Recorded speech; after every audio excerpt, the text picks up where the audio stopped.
Welcome everyone to episode 63. Super excited to have Kelley Maple on. Kelley, how are you? Hi, Ciara. Thanks so much for having me. Thank you. I'm excited to not only talk to you about obviously what you do, the business of owning a med spa, which I would imagine is not an easy business, but also what you do for us with women's health. So tell everybody about yourself, who you are, what you do, and why. Sure. So my name is Kelley Maple. I am a board certified family nurse practitioner. I currently co-founded and co-own an anti-aging clinic, a really cool clinic in Fort Lauderdale called Medical Anti-Aging. We really specialize in what I call health optimization, helping people set themselves up for long-term health and improving the health span. So I do see men and women of all ages in my clinic, but my real passion is women's midlife health. Okay. And I am a menopause specialist. I'm a women's midlife health expert, and that's where I spend all of my breathing, waking time. Everything I wake up at night thinking about is helping women navigate midlife. And how? Why that specific niche? Yeah, so I would say kind of threefold. I got into hormone replacement therapy. Let's just a big word, hormone replacement therapy, because I have really awesome parents who are in their 70s and have been married for 50 something years and are amazing and have an active sex life and are thriving. But I remember 30 something years ago when I was a teenager, they weren't thriving and weren't doing great and went and got help and started getting hormone replacement. And I remember my mom talking about her menopause journey and how much this helped her. So that was kind of number one thing that was always in the back of my mind. And then before I became a nurse practitioner, I spent 10 years working in the cardiovascular intensive care unit in the cardiac cath lab where we put stents in people's hearts when they had heart attacks. And during that time, I really became burdened with this reactive healthcare model that we live in and really wanted to figure out what my next steps in my career were that I could help kind of be more on the preventative side of medicine. And then the third reason I got into this women's midlife health is very personal. I'm 47, and about 5 years ago, perimenopause hit me like a truck in the face, and I ran into a brick wall, and realized that I really wanted to dive deeper into how I can help other women kind of going through what I was going through. I love that your parents were open about it because I feel like back then people didn't talk about, especially women. Yeah. Right. Like we were just talking before we started recording, and my mom, I remember her menopause, and I remember it wasn't easy on her, but we didn't know, we just knew that it hit. Yeah. Like we didn't know anything. Yeah. And it's just something that women go through. Yeah. And that's what it was. That's it. You go through it. You muscle through. Exactly. Right. You muscle through, you deal with it. No, my mom was suffering and she talked about it and was open about it and then went and got help. And that's amazing. I have my mom back. This is amazing. Oh, that's amazing. And then fast forward 30 years and they really are like really great examples of health and they're thriving in their 70s. Tell me about your experience with it. How did it feel? Felt awful.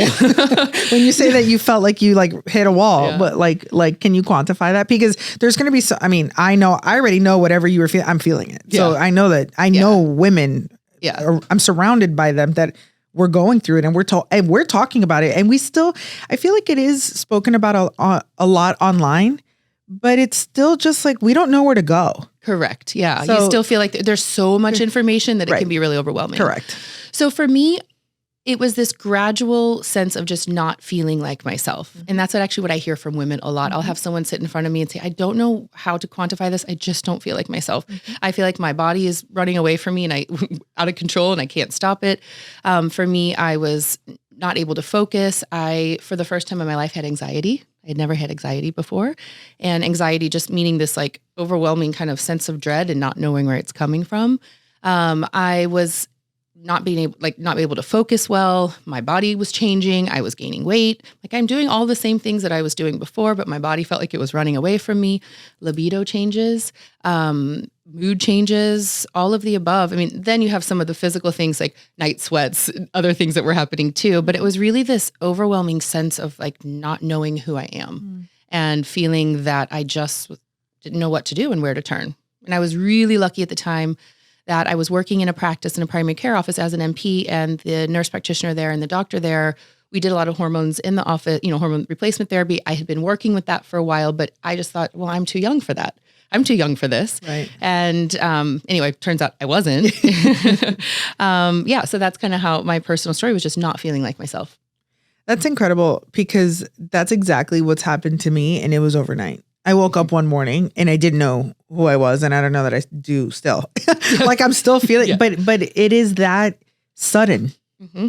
I feel like it didn't creep up on me. And I remember thinking to myself, I think I'm going crazy. Yeah. I feel like I'm losing my mind. Yes. Because I almost felt like I'm a stranger living in a body that I don't even know. Mm-hmm. Very, very, very intense. Yes, it is intense. And that's actually something that I say probably every single day in practice to women is like, you're not going crazy. Mm-hmm. This is totally a biological process that's happening in your body.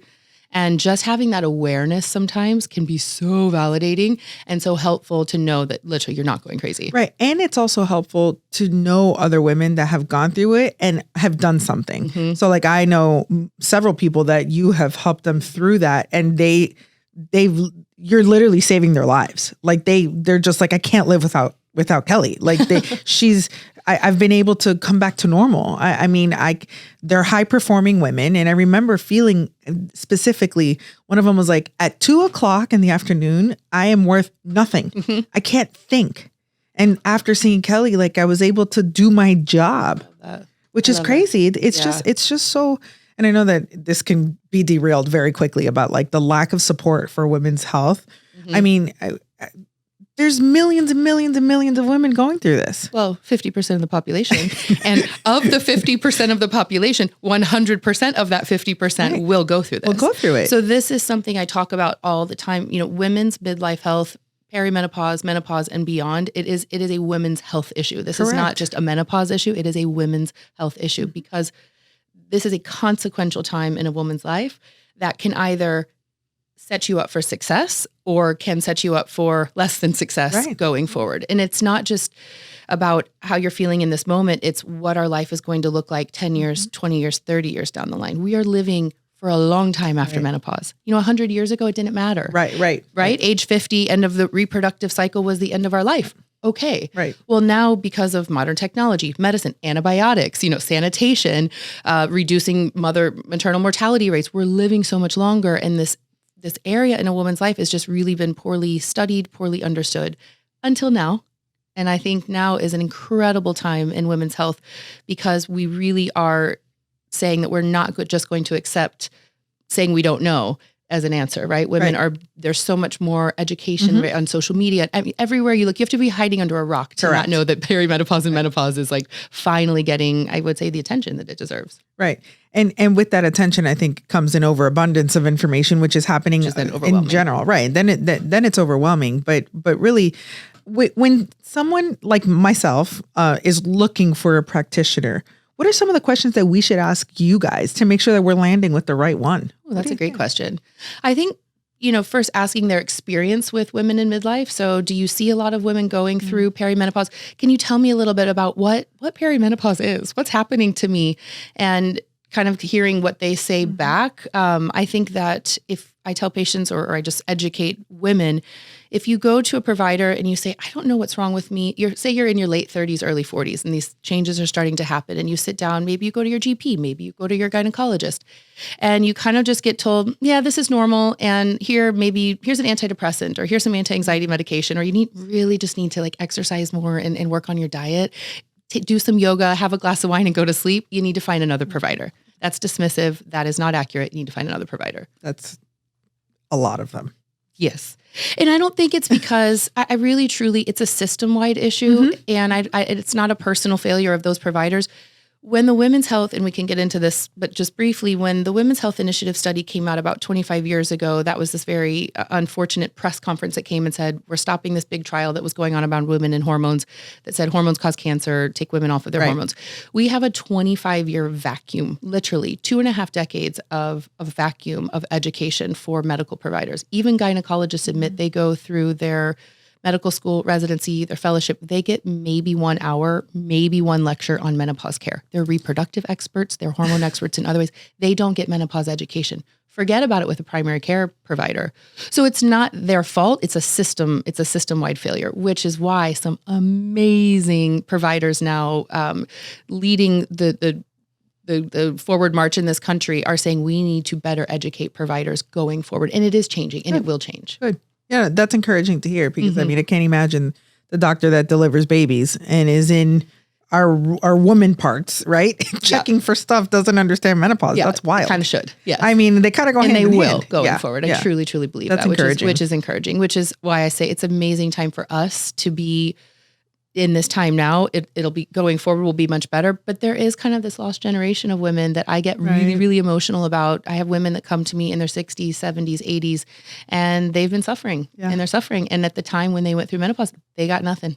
Right. And not even a community to talk about it with. No, nobody talked about it. Nobody talked about it. And I think too, for so long, menopause was just hot flushes. You're having hot flushes, and you see there's all these funny. It's like just a thing. Oh my God, the woman with her, her head in the refrigerator, like having hot flushes. It's so much more complex than that. Hot flush is just one symptom of menopause. But we know that there are every single organ system in our body is affected by the hormone changes that happen during midlife. And so let's talk about hormone replacement therapy. Who's it for? And when is it a good time to consider it?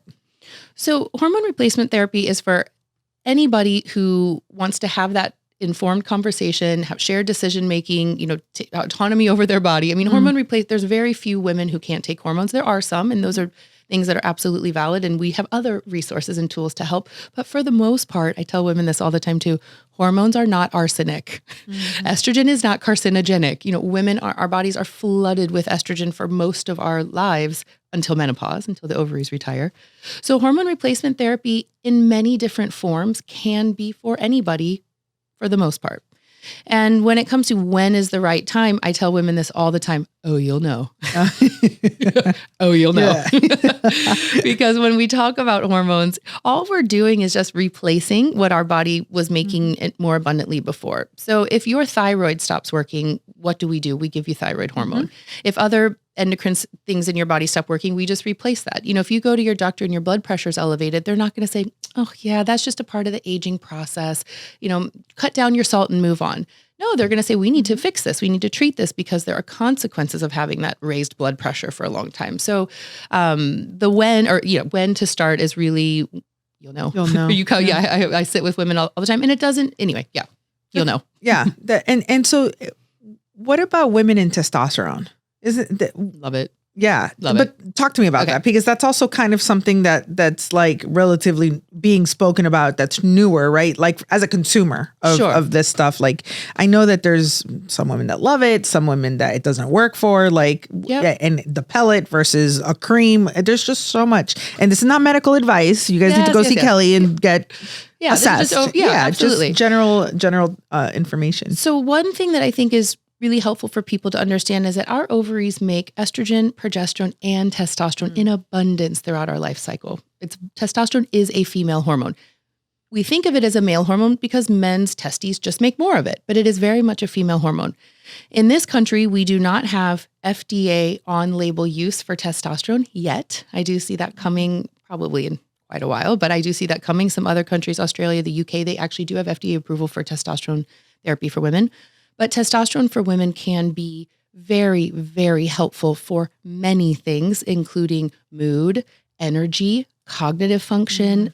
Libido is, of course, important, but I talk a lot about libido with women. Libido is very complex for women. A lot of it exists here. So a little bit of testosterone can be helpful, but not for everyone across the board. But testosterone is safe and a very effective tool for when women are struggling with some of the symptoms associated with low testosterone. And we look at that through the blood work. I look at testosterone levels all the time, every single day. And again, not across the board for everyone, but for a lot of women, it's incredibly helpful. It changed my life several years ago. And it's not something too that is, you're not going to become a man unless you want to. If you're transitioning, we use. And I also say this too, we have a lot of safety data around testosterone replacement in women in that particular population. So women who transition to become men, transgender men, take very high doses of testosterone without harm. There's masculinizing side effects, of course, but testosterone replacement therapy is safe. Right. That's fascinating. And so, when a woman is considering these things, obviously with a guided professional, right? Is it, do I come to you with like, hey, I think I need to be on HRT, or are you like, no, like, let's walk me through that process of like getting assessed for these things? Sure. So let's say you come to me for consultation and you let's say, or when I went to someone for consultation, and I see this every single day, a woman just not knowing what's happening. I don't feel like myself. I'm struggling. I'm waking up, sweating the bed at night. My libido's changed. My body composition changed. I mean, you name it, on and on and on. I take a good thorough health history. Tell me a little bit about your lifestyle. What are your sleep habits? What are you eating? Are you exercising? Tell me about your menstrual cycles, or if you're not having cycles, tell me about your history with your menstrual cycles. I go into a deep health history. I do look at blood work, and I don't just look at hormones. I look at everything, inflammation markers, advanced cardiac markers. We want to look at overall health, thyroid, liver, kidneys, you name it. So I do a really comprehensive blood work, and that gives me an overall picture of just health in general, including hormone health. So then we kind of sit down and we'll go through that, and based upon those findings, make a plan. And it doesn't always have to start with hormones. There are great supplements that can be helpful. Also, I'm really big on lifestyle. So I have kind of 3 pillars of lifestyle that I talk to all my women about. And that's what we put into our bodies, how we move our bodies, and sleep and recovery, because those are 3 foundational pillars of health.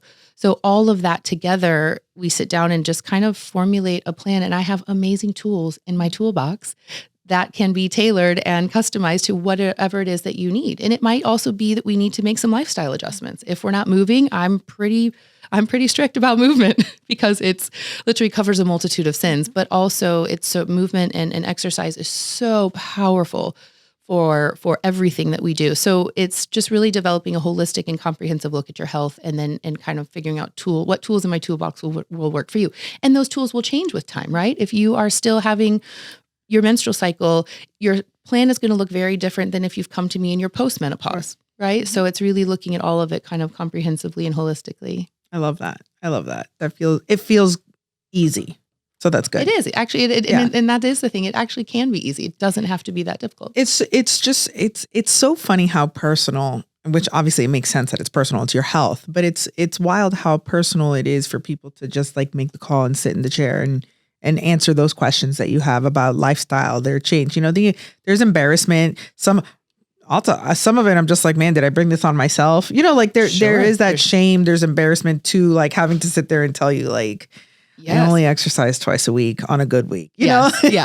Like, it's very intimate. And I take that, I really take that so personally. And I work so hard to make sure that whoever's sitting in front of me feels so comfortable, because you have to be, it's vulnerable. And I always say, I'm so proud of you for coming and talking to me about this. I think it's also really hard. Women come really devastated about libido changes that might be affecting their relationship. And that's also very intimate and hard to talk about, but it's very real. And it really means the world to me that right. Women will sit with me, and men, but of course women will sit with me and be that vulnerable, and I take it seriously, and I have great respect for that.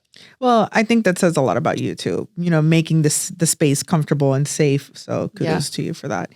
Let's talk about, I want to know what your opinion is on the GLP-1 craze. Yes. You're a proponent for it? Okay. yes.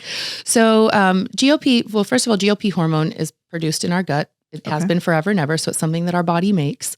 And for various reasons, and this is maybe some of my, this is scientific, but also my kind of just anecdotal understanding of things, but our epigenetics and our life has changed because we live in a world of endocrine disruption, right? We live with microplastics, chemicals, toxins, stress. All of these things together have really, I say that we've devolved as humans rather than really evolving in a good way. And we have major issues with metabolic dysfunction, inflammation, insulin resistance, poor glucose utilization. And these GLP medications have become so profoundly powerful and impactful because of the way that they can literally shift that metabolic health into a more favorable state. I do not talk about them as weight loss tools.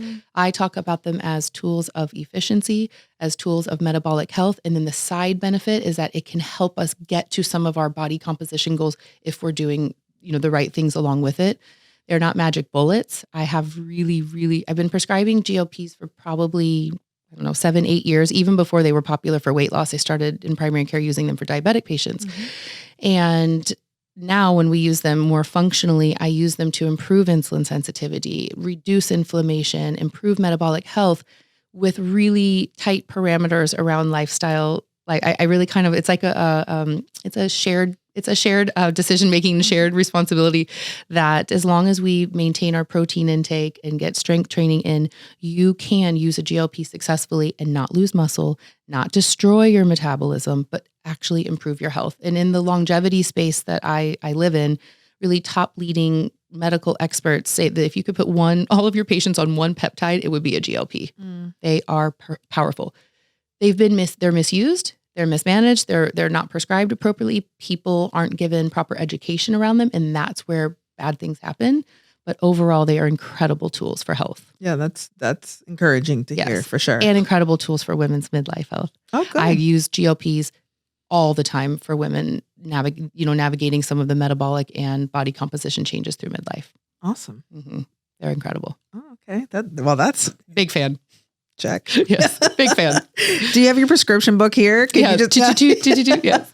No, that's encouraging. I know several people that have had great success being on a GLP-1 and I've seen I know only very few that have had adverse reactions. And I would, in a judgmental way, probably say that their lifestyle is not conducive. I know, I'm like, well, that kind of makes sense because you're kind of a hot mess. Yeah. So, well, and here's what happens. It's not a magic pill. No. And here's what happens if you say, you can buy any peptide on the internet, like willy-nilly, without a prescription, without guidance. But here's what happens to people. They don't get any instruction, any guidance.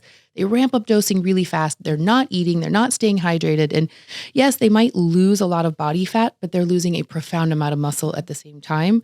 And then they just go off of it for whatever reason. And now you are literally worse off metabolically than you ever were to begin, because muscle is our organ of longevity, our metabolic powerhouse. And if you lose all of that, you're going to end up worse. Right. So it can be done in a very effective and healthy way. I love that. I've been on a GLP for years. I tell everybody all my stuff. I give all my stuff, but it changed my life because I had gained like 10, 12 pounds during my early 40s that not changing my exercise, not eating differently, but my body was running away from me. And I just didn't feel great. And it was hard to really dial in my nutrition and I was trying all the things. So yeah, it's been life-changing for me too. Yeah. No, that's encouraging. I also love, first of all, how obviously you're very honest about your own experience, but I like that you're on these things, right? So it's like, it's not just, you're not prescribing it. You're also a user. All of it. Right. Give me everything. I'm on everything. I do everything. I love that. But I'm 47 and I feel amazing. Right. I get up at 5 a.m. I gym. I work out so hard. I have fun. I enjoy my life. I am not overly strict, but let's say 80% of the time I try to do the right things. But I give myself that 20% to do whatever I want because I'm a human and I want to live and enjoy. But it really, all of the things that I do, all the tools, I'm like a pincushion. I'm peptided up. But they just help me to feel great and perform. And I feel like I'm at peak performance. That's amazing. Yeah. I'm jealous. Yeah. Listen, put your prescription pad away. I just need you to schedule me like immediately next week. No, that's encouraging honestly, it really is encouraging to hear. And I know that you're in this space. So obviously you love it. You're excited by it, the learning, the watching your patients progress. But the concept of being at peak performance seems, I don't know that I've ever been there. Yeah. I don't know that I could tell daunting. you. Yeah. I don't know that I could tell you, man, I lived 3 months, 6 months of my life, like at optimal performance. I don't know. I feel like for me, I've always weight up, weight down, weight up, it's always been that way. But I think, there was a time, probably it might've been right when I started the bunker, maybe a little bit after, I did do like the keto lifestyle and it's very easy for me. I do enjoy it. And I would fast every day till 12 and I would feel that's probably the most energy I had. But then I feel like it stopped working for me. Like law of diminishing returns, maybe that. Yeah. Right. And then it was easy for me to do because I'm not someone that like wakes up and has to eat. So it was like, okay, well that takes the burden of like, you got to eat breakfast. I don't enjoy it anyways. So that but then I did realize when it like, oh, I don't feel as good. I like the energy I had from the fasting, it did eventually die off.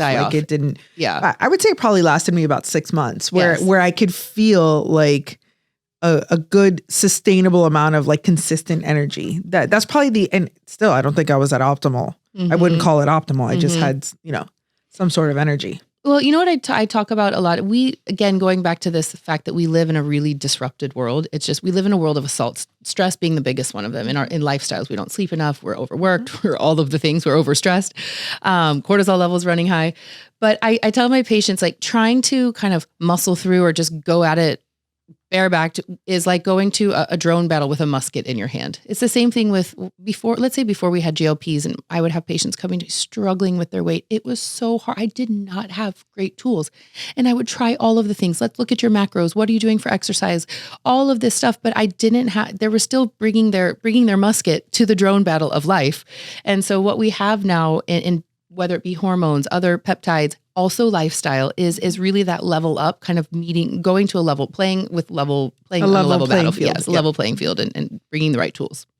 I love that you brought up cortisol, because that is also almost a buzzword, right? Like, especially like on Instagram and TikTok and all these cortisol coaches on managing your cortisol. Obviously in your space, it's probably always been around, but to the public, I feel like I'd never heard of that until like I saw it on Instagram. Yeah. What is it? What is it? So cortisol, our body needs cortisol. Cortisol is produced by our bodies every single day to wake us up and get us going in the day. So our cortisol levels should kind of start releasing and peak around 3-4 in the morning to wake us up. That's what cortisol is supposed to do. And it fluctuates throughout the day and should gradually kind of decline until we get to the evening, and we can then wind down, go to bed, and start over the next day. Again, it's a biological process of just getting through the 24-hour day. What happens because of this disrupted world, especially with stress, nervous systems not being regulated, is some people almost get this inverse cortisol stimulation. So they'll find themselves being super tired in the morning and then tired but wired at night. I call it tired but wired is what it is. When you should be able to settle in and get ready to relax, you're just wired. And so cortisol is just something that I guess maybe people are talking about more on social media, but it's really, we can manage our own cortisol through nervous system regulation, setting ourselves up for success in the evening, through diet, through exercise, and just kind of that awareness. It's really, I don't treat cortisol. I don't even test cortisol, because really testing cortisol in the blood is kind of not, it really doesn't give me any. In 10 years, I've been checking blood work. I don't know that I've ever had one person, maybe one, have something show up in the blood. You have to do these different stimulation tests or saliva testing, but I would assume that everyone's is just high. It's just high. Let's just say. So I just assume it's high. And really, my goals for patients, you don't need supplements and medications. In general, it's a lot of lifestyle. Some lifestyle adjustments. What I'm hearing a lot, you see, but some of it is brought on by us. It's lifestyle. It is. And in particular, I've really focused this last several months for myself personally. I'm not a good sleeper, and I tend to get that tired but wired at night because I'm just going. I get home from my office late, and I've got a lot going through. Performance. Yes. I got to keep going. Got to accomplish. But I have really focused on my evening routine and setting myself up for evening and bedtime success. And I'm telling you, it's changed my life. And part of that is just almost like a wind down, kind of like I'm a baby. I'm like a little baby. Yeah. I need a wind down routine at night. But it's really, some things that I've done have been really, really helpful for resetting or calming down my nervous system, getting out of that sympathetic fight or flight into more rest and relaxation. And my sleep is better. My mood is better at night. I wake up feeling more rejuvenated and refreshed, but I've had to discipline myself, especially with the phone, even TV, even blue light in your from the TV is kind of disruptive to your circadian rhythm. Our body is also supposed to release, your pituitary gland is your pineal gland is supposed to release melatonin into the evening as the sun's going down. Well, we have bright lights in our house. We're on our phone, we're on the TV. And so something I've also I've kind of transitioned just in that little something small is not really watching as much TV at night. I love to brain drain and watch a show because I'm tired. Yeah. But I've been now going back to, and instead of reading on my phone, on my Kindle, I'm actually getting in bed, reading my book, taking a warm shower, having my magnesium, all of the things, my progesterone. But it's helped me reset my whole evening routine is different, and I'm sleeping better and I'm feeling better. I don't think that is unrealistic from the sense of, we have become so addicted to these phones that we still don't even know the damage they're doing to us. Yeah. It makes sense how the body naturally it's supposed to be winding down as the sun sets. And we're the ones, winding up, ruining it. Yeah. We're winding up. Right. Yeah. Right. That light in your eye and in your retina, that light tells your brain, oh wait, it's not sleep time. Right. It's wake time. So it disrupts your circadian rhythm. So me personally, I was totally, I am and was totally guilty, but I've been working really hard just to discipline myself to make that one little change of like reading a book instead of reading on my phone. And I've had so much fun. I'm reading all these novels and I love it. Yeah. Which before I always would say like, oh, I don't have time to read for pleasure. I read a lot for what I do, but I've actually just been letting myself read novels and I can't stop. Now I'm like, wait, well, I just finished one last night and I'm so excited to start my new one tonight. It's funny because I recently decided, I was like, I need to get off my phone. And I need to go back to hobbies that don't include a technological device. So I bought myself like a coloring book. Love it. And on Sunday I sat there. The TV was on and I was on the couch, but I use TV. I'm not a big TV watcher. I use it kind of like background noise just to hear stuff. And I cleaned my house. So I did my duty and then I sat down and I was like, all right, I'm going to color. And I bought a puzzle. Love it. Like, and I do feel better. Yeah. Because otherwise I'm just scrolling. Yeah. And I still scrolled.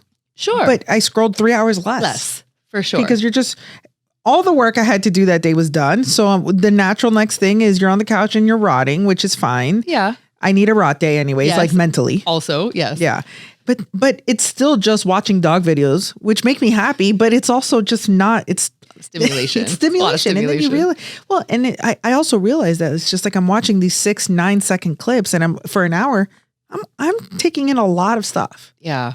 And then it's also affecting our attention span, right? And our ability to sit in. I'm guilty too. And I'm like, next. Oh my gosh. And when you're coloring, you're kind of forced to sit there. It's quiet. It's a slow movement. Can I tell you that I'm watching things on like, if it's a minute video of someone explaining, I don't know, a shopping haul, whatever it is, like I'm still pressing it to go faster. Like I'm speeding it up. Oh, guilty. I listen to my podcast on like 1.3. I think Apple just changed from 1.25 to 1.3 on the newest update. I'm like 1.3. That's crazy. It's crazy. But it's crazy how we don't have patience. Yeah. So yeah, I would imagine that not great for our health, obviously. Yeah. As well. This has been fascinating. Thank you so much for sharing all that. Let's talk about the business of med spas. Yes. What made you decide to go from being in the medical space, obviously, but to the transition to ownership? So I was working as a nurse practitioner, working in a primary care office and seeing patients in primary care. And then simultaneously, I had also gotten my certifications in aesthetic medicine. So kind of more cosmetic things, Botox, fillers, lasers. And so I worked primary care. And then I also started a business. I rented space from them where I would see patients for cosmetics and kind of built up that side of the practice. While I was in the primary care, also I was doing hormone replacement therapy and kind of some more longevity health optimization tools. And just kind of the natural evolution was transitioning to my own ownership in primary care in a traditional medical model. When you're using, insurance and you have to see 25 patients in a day, I really would get to spend maybe 10 to 15 minutes with people. And that's just not enough time, period.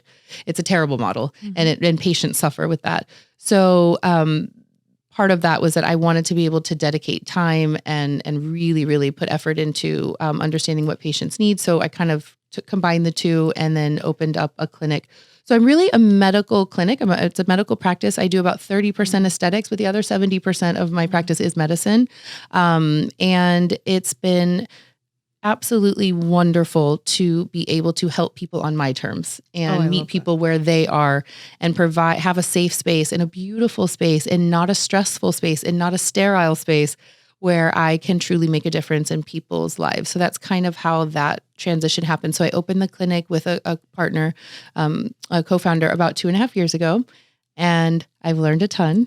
Let's get into it. Well, first of all, I'm sorry if I'm calling it a med spa. Can you educate us? What's the difference?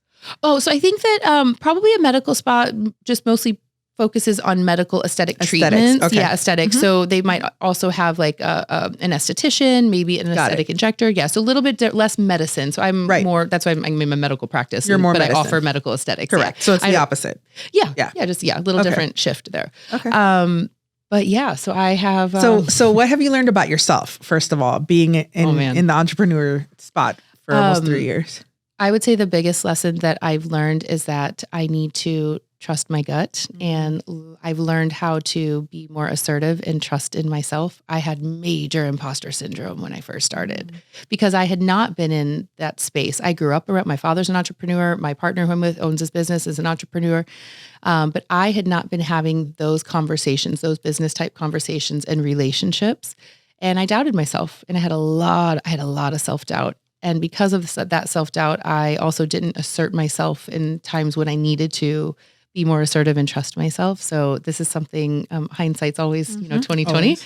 And my 2020 view is learning how to trust myself and be confident in things that I know are right and decisions that I'm making. So I've really learned how to be in a really great way, a lot more assertive. Yeah. And during this time, I know obviously your health is optimal, right? Your peak performance in your health, but did you notice that in these feelings of, because it's different stresses, right? When you're when you're going through this, when you're building, right? When you're risking it all, did your health change? Like, did you notice that your health changed? Absolutely. Yes. I was very, very, very stressed and very overwhelmed, and absolutely took a hit on my health, and in particular, my sleep.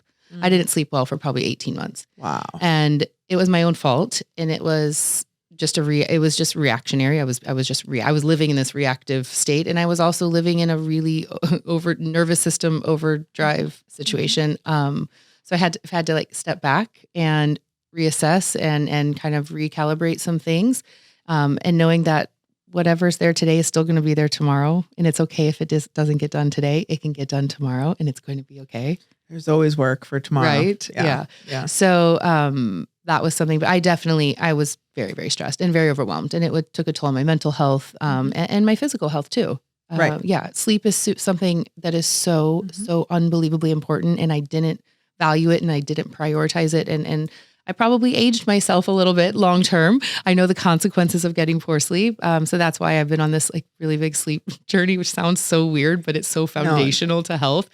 And I preach it, and I wasn't living it. So I really had to take a step back and work on that.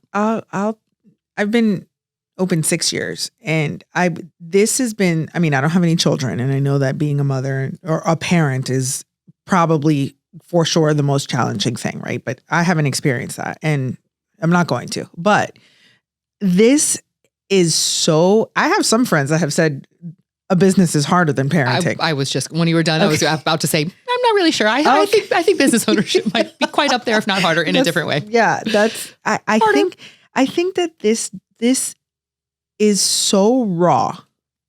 It's like, it's just exposing everything you're bad at, and everybody knows it. Yeah. Oh, no, it's very raw. And yeah, you feel kind of like you're just out there for everyone. You're just out there trying. Look at me. Like those nightmares in high school where you show up for like the talent show and you don't have clothes on or something. Like, oh, yes. I'm here to sing. It is raw. Yeah. It's raw. So exposing. Not for the faint of heart. Yes. It's so exposing. It's so, because you're just, so many people live lives which is unfortunate for them, right? Like, we've decided to do this, and although it's hard and it's raw and it's exposing, and multiple times a week, I'm just like, maybe I should just go get a job. Yeah. A lot easier. Clock in, clock out. Right. And probably make more money than I make, the financial reward would definitely be better on that side. Right. But it is something that is just so exposing of your weakest points. Absolutely. And it's just like, well, we're just insane. We just wake up tomorrow and try it again. Yeah. And that's why I think it's not for everyone. Right, and I love right. And there are many people who say that, like, this definitely isn't not for me. And if you, and it is, and some people will try it and it's not for them, but then it's they know. Okay. Yeah. Right. But for those of us that it is, and we're doing it, I think that the growth that comes from it, the personal growth, the personal development is, if we allow that to nurture inside of us and allow that to grow certain attributes inside of us, that's pretty invaluable. What do you think has been your biggest, besides obviously trusting your gut more? Assertiveness. Yeah, I'm really passive, and I don't like confrontation. It's like my worst thing in the entire world, and I'm not good at it, but I'm getting better at it. And I'm really proud of myself for that. Really, really proud of myself for that. So that's been my biggest thing, is just that assertiveness and having hard conversations. I don't like hard conversations. And okay. Where are you learning to be assertive? Like, do you have a mentor that helps you? Yeah, I actually, yes, I would say many mentors. I love conversations with women through the Daily Drip, other women in business, family members, my partner. I'm so grateful. I have such an awesome, we've been together 10 years. We're not married, but we're lifers. Sure. So I think just learning from different people, seeing how, and emulating how other people that I respect and admire do business and have those conversations. So it's really just from people that I surround myself with. Yeah, it is something I wouldn't say, I don't think I'm as nice as you, but it is hard. It is sometimes difficult to, put your foot down and really hard for me. It is. Yeah. In fact, I actually sought out when I first started the business. I was in therapy for about 6 months because I needed to learn how to have those difficult conversations. And I'm really grateful for that because I just thought there was something wrong with me. Yeah. And I don't want to do this, but it was helpful and I needed to do that. And it was just that I hit that growth edge and I needed to grow and I needed to keep growing. And sometimes in business when you have to have a conversation like that and you don't, it can cost you money. Oh yeah. So that's the problem. Yeah. It's like if you don't address things, it's going to hit you on the back end. Yeah. And so that the quicker you can, my dad always says it's a saying in Spanish, but basically it's like, it's better to turn red once than to be yellow, at a yellow state for, months. Like just rip the Band-Aid, just get it over, turn red once, get it off your chest and move on. I'm going to remember that. Yeah. Because turn red once. Turn red once. Need to live just, but it's true because then we're frustrated with ourselves for not having the conversation. Yep. We're frustrated with whoever we have to have the conversation with when they have no idea. Yep. They have no idea, right? So it's just consuming you. Yeah. If I was going to open a medical clinic today, what would be your best piece of advice for me in your space? What do you think it takes? I think it takes being authentic. I think it takes showing up for your patients first, profit second, initially, and always really actually, because that's what I do. But I think it's the authenticity and doing right by people, even when it might not be the best financial. I know this sounds probably crazy and my business people might just say, don't say that ever again, but I show up for people. I show up for my team. I show up for my patients, and that has created loyalty. And my entire business has pretty much been built on referrals because I do right by people. Yeah. And I think going into that, and I think also going in knowing that nothing is easy. Money doesn't just come easy. Income doesn't come quickly or easy. It's a constant battle. It's constantly having to grow. But I think the authenticity is there. I think sometimes, so I'm a nurse practitioner and I hear a lot of nurses who want to become nurse practitioners because they think they're going to go open a med spa and just make some beautiful Botox and they're going to make all this money and be invited to speak on big KOL stages. And no. It's very, very hard. I actually, when we opened the business 2.5 years ago, I had my aesthetics business for 5 years already. So I had a clientele, smaller scale, but I had been nurturing relationships for years and years and years and doing right by people for years and years. So it was great because I had that base of business to come in and open. So we never had to, my bills were essentially paid from day one because I already had a good client base, but I had been nurturing that for years before kind of stepping it up to opening a bigger space. Well, I think again, to your credit, your profession requires a lot of trust. Lots of trust and your reputation, right? And your reputation precedes you in a good way, right? Yes. Because I knew who you were probably a year before I met you. So in a good way, so that is critical. Not like in some businesses where, and you can't make everybody happy. There's always going to be a client that's dissatisfied or, has what they would consider as not a great experience. You can't make everyone happy. For sure. But in your space, that really does matter when you can open, an arm of another business with that reputation already. It is very, very helpful. I feel very grateful for that. Yes, that's incredible. Yes. What is your best piece of business advice that you've ever received? I would say between, so my dad being an entrepreneur, my partner being an entrepreneur, they always, both of them just always said, trust your gut, go with your gut, do right by people, do right by your customers, do right by your patients, and trust your gut. That would be mine. I mean, it's great. Simple. Better, right? Yeah. It's not complex. Everyone that I've had in this chair that has answered that question, it's basic advice like that. Yeah. Like it's not overly complex. I was just gonna say, don't get stuck on the small stuff. Some people think that the secret to this is some crazy hack or some crazy formula. No, a lot of it, that's why I love to ask that question, because there's so much similarity in, it's either a mindset answer that I've gotten. It's trust your gut, be a good person,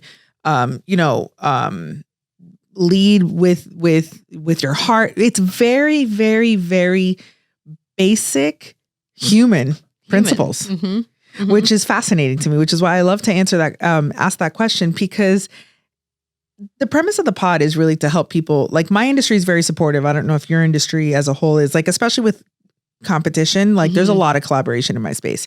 And so I don't know that other industries are like that. So I figured, well, if someone is opening a business, and I always use the pizza guy, right? The pizza guy wants to open a pizza shop because he likes to make pizza, but he has no idea how to run a business, right? And then he all of a sudden hates making pizza because he hates running a business. Right. And so it's like, I just want them to know that there's nothing wrong with you. Right. It's hard. It's hard. It's so hard. It's all hard. It's hard to run a business. It's hard to scale. It's hard to have employees. It's hard to have a partner. It's hard to get finance. All of it is hard. It's hard to disconnect. Yeah. To go home and shut it off. It's impossible. Yeah. All of it is hard. So I love the fact that the answers are so simple. They're so simple. And there's not, I think that the other thing too is nothing is like, nothing's going to be turnkey and formulaic. Right. It's not like you put this in and you get this out, because it's so nuanced and so different. But those foundational principles, I think that are across the board about authenticity and showing up and doing right by people. And then also, I think having the right people in your field, having the right mentors, having people that you can rely on, that will give you that good sound advice, which I think is why we both probably love our Daily Drip crew, because it's a lifeline to it's a lifeline. I mean, anything that I think, if you need someone for this, someone for that, if you have a really great crew around you, it's helpful. And I think too, I remember one of my first meetings, we went to lunch after, and I said it there at the table. That's kind of the first exposure I had to you. I didn't know you, but it was like, I was like, I feel like I'm losing my mind. I feel like I'm going crazy. I remember we were at Cafe Bastille and we were sitting outside, and all of the women were like, oh yeah, welcome to the club. That's normal. Like we all, and I was like, wait, everybody here feels that? Right. Everyone's like, yeah. Even that, right? It's personal. It's not business, but just knowing that there's women that get up every single day, chase their dreams, do the hard thing that is owning a business. And they're also struggling with feeling how I was feeling. I was like, honestly, I feel like I got cured for a couple months. Like, it was just enough to know that I wasn't alone. It's validating. It's validating. It's the same thing that happens when women come and sit with me when they're going through kind of some of these hormone changes. Like, oh my God, just knowing that I'm not crazy and that I'm not alone is so much. It's so much. It's everything. Right. Incredible episode. Thank you so much for your time. Thank you. I appreciate you. Last question. Yeah. Since I know you like to read, what is the best book that you've read? Oh gosh, there's so many. I read so many books. The best book that I've read, like recently or just in general, that has had the most effect on you. Okay. The book that I've read that's had the most effect on me, I dug deep a long time ago into The Power of Now. Ooh, I haven't heard of that one. I also love, write that one down. Oh my gosh, what is the mind, the closed versus open mindset? Oh my gosh, my brain fog, perimenopause brain fog mindset. It's about whether you have a closed mind, an open mindset, or a growth mindset, or a closed mindset. Oh my gosh, I think it's called Mindset. Okay. It's a great one. I've been really guilty lately of just reading novels. I've been reading Colleen Hoover novels. I just read Verity. I just finished Verity in like 3 days. So I've been actually having fun doing pleasure reading. Yeah, that's good for you. Read The Housemaid recently. Because I typically do so much medical reading and not so much as lately, not so much self-help, but more just medical stuff that I've been really enjoying reading novels. You need for the first time in a long time. You need to, because it like gives your brain a break. Yeah. I love that. I love that. Tell everybody where they can find you. So my business is Medical Anti-Aging. That's our website, medicalantiaging.com. I also do a lot of women's health education on my Instagram, which is KM Health Collective.